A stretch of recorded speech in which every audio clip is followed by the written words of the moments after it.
Well, you've often heard that we are spiritual beings having physical experiences. And that's only half true. You probably also heard we're physical beings having spiritual experiences. And that's only half true as well, because they're both about where you start from. But the real truth to either of those statements is we are spiritual beings having a spiritual experience, and we are human beings having a human experience. Now, those two may sound contradictory to you. They may sound like they're running in different directions, but they aren't. They're what we call a paradox. Para, two, dox, which is a root word for doctrine or doxology or truth, two truths that stand side by side that seem to be contradictory, but when looked at carefully, closely, and understood properly, are not contradictory.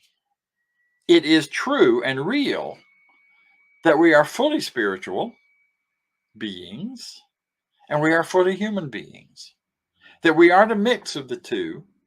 Both are full and present all the time. Sometimes in New Thought teaching and conversation, people will tend to talk about their spiritual life as if this is the elevated part of them, and their human life as if that's somehow more base or somehow more distorted or more broken apart. But that's a fallacy, because the truth is, the more spiritually focused and have greater spiritual understanding that we have, the more human we are, and the more our humanity it embraces us, and we are embraced by it in a way that is powerful and true and real in our approach and in our connection with other people. This sort of contradictory paradox carries over into some other areas that I think are really important. One of them is the idea of the sacred and the secular. People are fond of saying, well, I'm going into my sacred space now, as if there's some space you could find that isn't sacred. But we live in a universe. We live in a oneness. We live in a universe that is energetically united in all ways. It is one power showing up and taking shape and form and condensing in certain ways to make shapes, showing up in certain concentrations of ideas and thoughts and making different people and different ideas and what have you. But it's all coming from the same thing. It's all part of the same thing. So you can't have a secular space if secular means separated from the sacred. So the truth is, all space is sacred space. All practice, all ideas, all thoughts, all those things you're bringing forward into the world are sacred. All of those events you go to are sacred. From a soccer game to a high mass, to a family reunion, or a few minutes just walking down the road somewhere. It's all sacred. And paradoxically, it all appears to be secular. Because you don't often walk around and hear the big sounds of the trumpets and the horns that give you this idea that I'm doing something real sacred and really powerful here. And no, it's everyday life.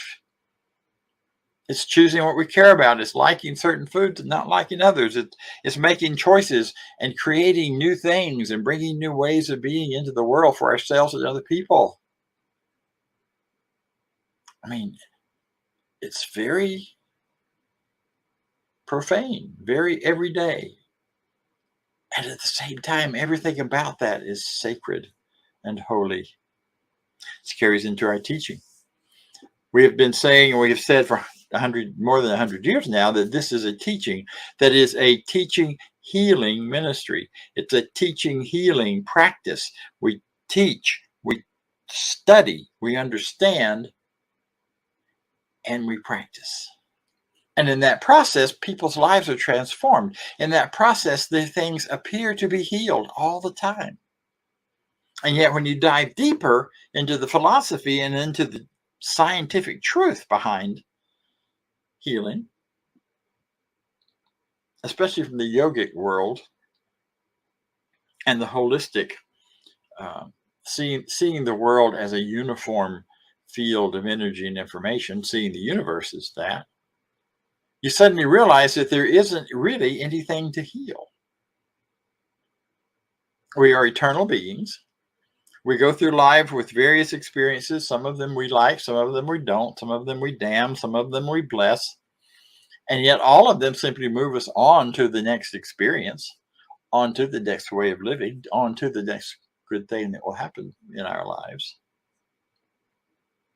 So at a deeper level, at an inner level, at a bigger, broader level, looking at this from the 60,000, 160,000 foot elevation, we see that there really is nothing to heal. There's only something to know. And healing becomes not fixing things as much as it becomes revealing underlying truth.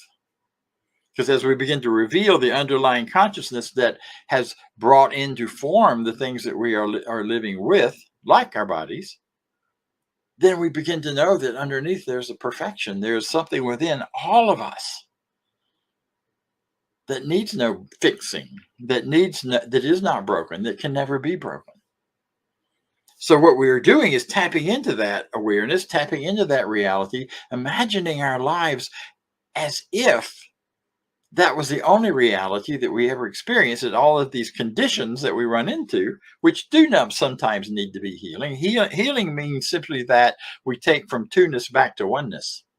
We take from broken apart, or appearing to be broken apart, back into a oneness. If you think about cutting your hand, I recently had surgery on that one, so I have a real good feeling of what that's about, how that feels.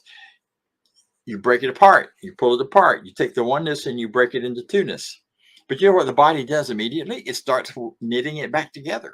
It is natural that the two parts come back together in one. And actually, even when it's cut, there's still just one body here that is returning itself into its underlying perfection, because it already knows how to heal. It already knows how to bring about that greater expression of itself as one body. It's an amazing, miraculous thing when you think about it. See, at this deeper level, where it is about revealing, not healing, there is so much we can do, and so much we can think about, and so much we can bring into our everyday experience.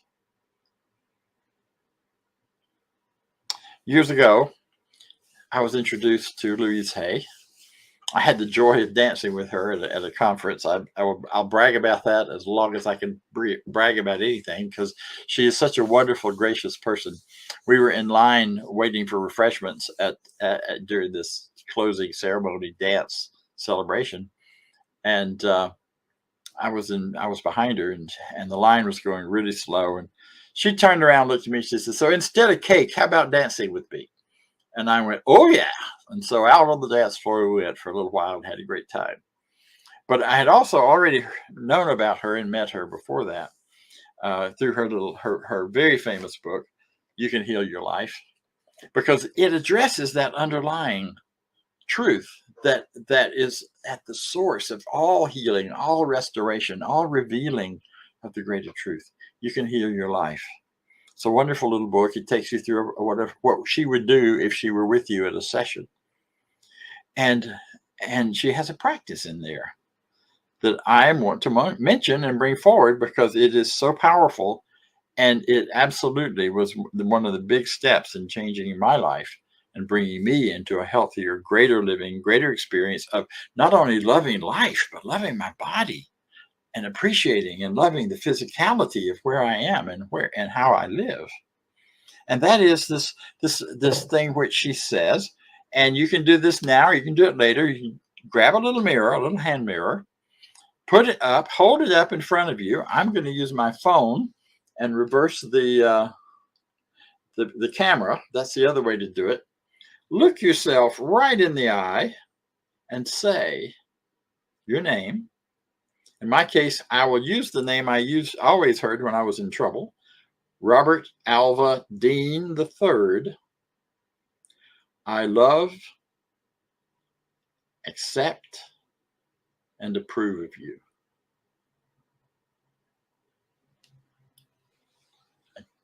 really encourage you to try that either now or later. Maybe not right now. First time I did it, I was listening to her book on an audio tape. Remember tapes, those little cassette things that we used to have that you don't know about unless you've been here a while. I was driving and I was listening to what she believes and what she teaches and all of that. She got to this exercise, and I, being the very arrogant male that I was at the time, she said, do this. And I thought, okay. She said, stop the tape and do it now. And I went, okay. So I just flipped the mirror down in front of me in the car, still buzzing along the highway, and looked at myself in the mirror for the first time, eyeball to eyeball, and said, I love and approve of you, Robert Deen. And I nearly wrecked the car. I had to pull over. I became so emotional at the moment because I don't know that I had ever heard those words exactly that way. And I certainly had never said them to myself. Very powerful, because what it did was it brought to the surface all of the things, the beliefs, the attitudes, the thoughts, the feelings that were contradictory of that statement. Right now, when I say it, I just feel this wonderful warm glow because it's the truth. I do love and approve of myself. Yeah. But then there was so much piled on top of that reality that it all had to come bubbling up and out. And I spent the next few years, in fact, clearing out those beliefs and changing the way I thought and what I thought. All the time coming back to that affirmation and all of the other beautiful affirmations in that book. So if you do this practice once and you find it uncomfortable, you don't want to look at yourself, or when you really look at yourself, suddenly you have a lot of stuff that begins to happen, I encourage you to spend some time with it. Because all you're doing when you do that is simply beginning to clear away those things which stand in the way of that deeper and greater truth.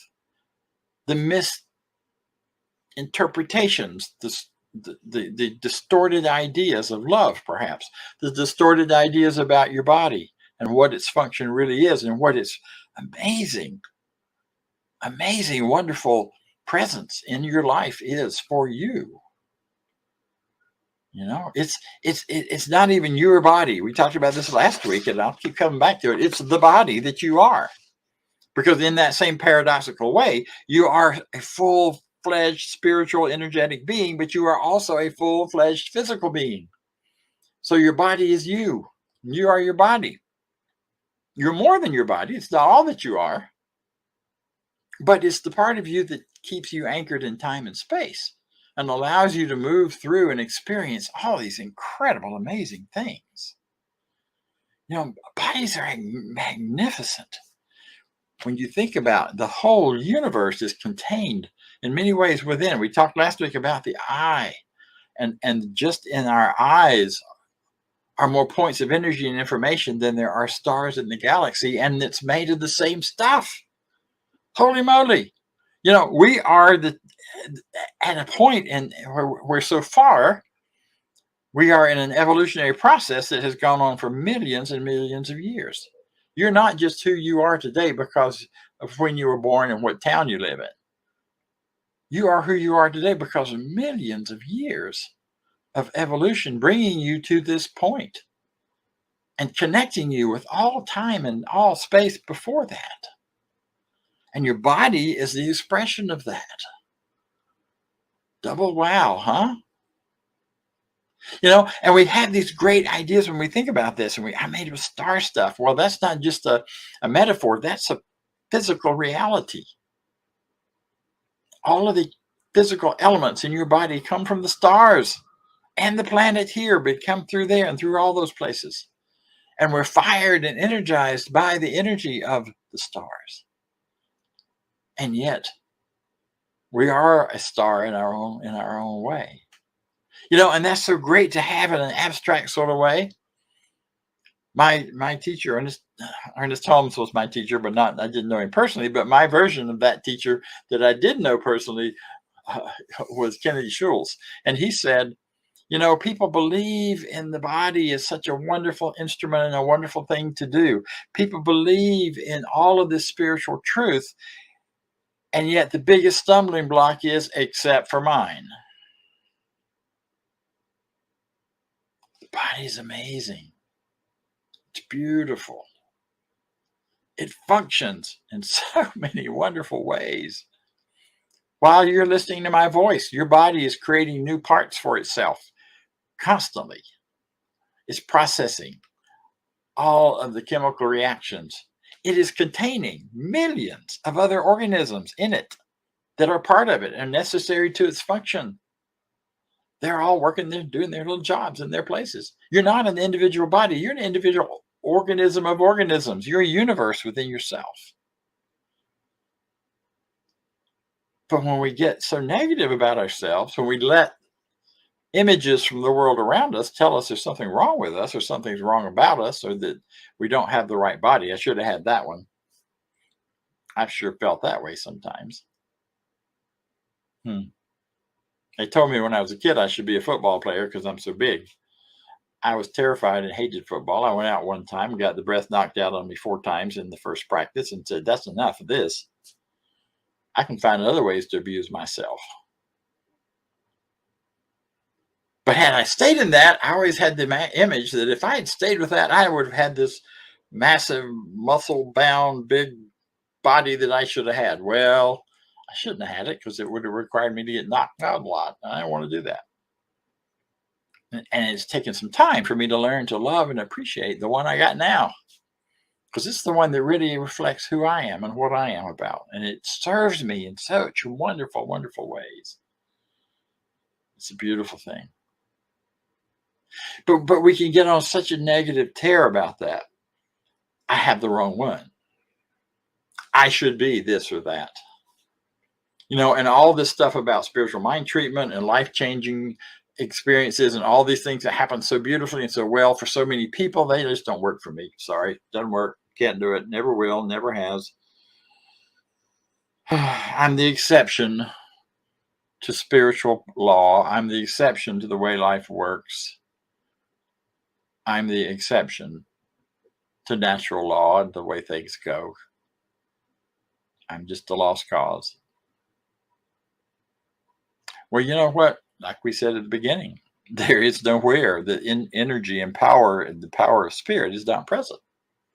Spiritual law is present, working wherever you are, however you are. And so anytime you set yourself apart and say, this doesn't apply to me. I mean, I'm worse than or special than. It's a really arrogant kind of thing to say, even though the arrogance may be turned in a really negative way. How arrogant to say